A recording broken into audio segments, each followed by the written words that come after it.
নমস্কাৰ বন্ধু-বান্ধৱীসকল, পুনৰবাৰ স্বাগতম জনাইছোঁ আমাৰ এই ইউটিউব চেনেললৈ। বন্ধু-বান্ধৱীসকল, যিহেতু সকলোৱে এতিয়া গম পাইছে যে ৰাজ্যত 2 লাখ চৰকাৰী চাকৰি মুকলি কৰা হ'ব।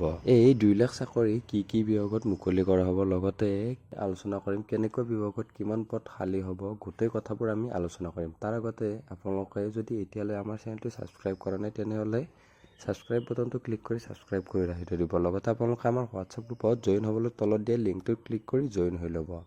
তেনেহ'লে পলম নকৰাকৈ আজিৰ ভিডিঅ'টো আমি আৰম্ভণি কৰোঁ। বন্ধু-বান্ধৱীসকল, সকলোৱে জানে যে আমাৰ মুখ্যমন্ত্ৰী ডাঙৰীয়াই 2 লাখ চৰকাৰী চাকৰি দিব বুলি প্ৰতিশ্ৰুতি দিছিল। তাৰ সন্দৰ্ভতে শেহতীয়াকৈ আমাক জনাইছে যে 2 লাখ চৰকাৰী চাকৰি দিয়া হ'ব আৰু তাৰ বাবে এটা স্পেচিয়েল টাস্ক ফ'ৰ্চ গঠন কৰা হ'ব, যিয়ে 3 মাহৰ ভিতৰত প্ৰতিবেদন এখন দাখিল কৰিব, মানে ৰিপৰ্ট এটা দিব যে কি বিভাগত কিমান পদ খালী হৈ আছে। ছেপ্টেম্বৰৰ ভিতৰত আমি গম পাই যাম যে কি ডিপাৰ্টমেণ্টত কিমান পদ খালী হৈ আছে। লগতে ADRE 3 ওলাব, লগতে আছাম পুলিচ, PNRD আৰু বিভিন্ন ধৰণৰ হেল্থৰ চাকৰিবোৰো এতিয়া ৰিলিজ কৰিব। যদি আপোনালোকে এতিয়াও প্ৰিপাৰেশ্যন কৰা নাই তেনেহ'লে আপোনালোকে এতিয়াৰ পৰাই ভালদৰে প্ৰিপাৰেশ্যন কৰিব। লগতে আপোনালোকে আমাৰ চেনেলৰ লগত জড়িত হৈ থাকিবৰ বাবে ছাবস্ক্ৰাইব বাটনটো ক্লিক কৰি ৰাখি থৈ দিব। এতিয়া যিহেতু অফিচিয়েল নটিচ ইয়াৰ ৰিলিজ কৰা নাই, আমি এতিয়ালৈকে একো ক'ব নোৱাৰোঁ যে ক'ত কিমান পদ ওলাব। তথাপি আমি অনুমান কৰিব পাৰোঁ যে ADRE 3.0 10,000তকৈ অধিক পদ আহিব। লগতে আছাম পুলিচ বা ফৰেষ্টৰ অলৰেডি নটিচ ৰিলিজ কৰিছে, তথাপি আমি আছাম পুলিচক পুনৰ নটিচ ৰিলিজ কৰিব বুলি আমি আশা কৰিব পাৰোঁ।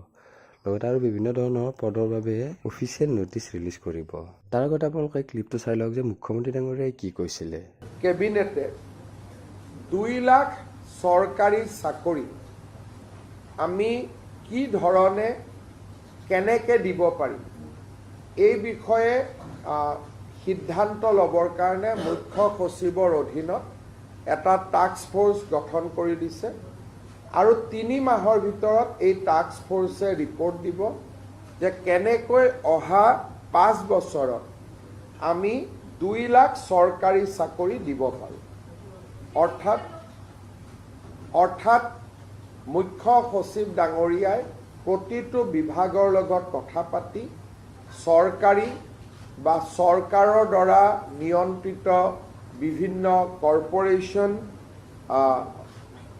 আমাৰ বিশ্ববিদ্যালয়, 6 শিডিউলৰ কাউন্সিল, এই গোটেইবিলাকত মিলি অহা 5 বছৰত আমি কেনেকৈ 2 লাখ যুৱক যুৱতীক চৰকাৰী চাকৰি দিব পাৰোঁ তাৰ বিষয়ে প্ৰতিবেদন এখন দিবৰ কাৰণে মুখ্য সচিব ডাঙৰীয়াৰ অধীনত এটা টাস্ক ফ'ৰ্চ গঠন কৰি দিছে, যাতে আমি আমাৰ যিটো অসমৰ যুৱক যুৱতীসকলৈকে যি প্ৰতিশ্ৰুতি আছিল তাক যাতে আমি ৰাখিব পাৰোঁ বা তাক যাতে আমি পালন কৰিব পাৰোঁ।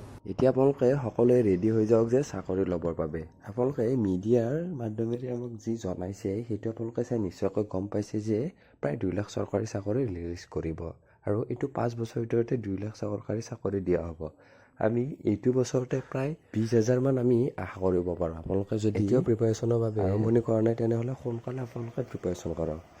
তেনেহ'লে বন্ধু-বান্ধৱীসকল, আজিলৈ ইমানখিনি আছিল। যদি আপোনালোকৰ ইয়াৰ পিছতে কিবা নতুন আপডেট আহে তেনেহ'লে আপোনালোকক জনাই দিওঁ। আপোনালোকে আমাৰ চেনেলৰ লগত জড়িত হৈ থাকিব। তেনেহ'লে আজিলৈ ইমানেই। ধন্যবাদ। জয় অসম।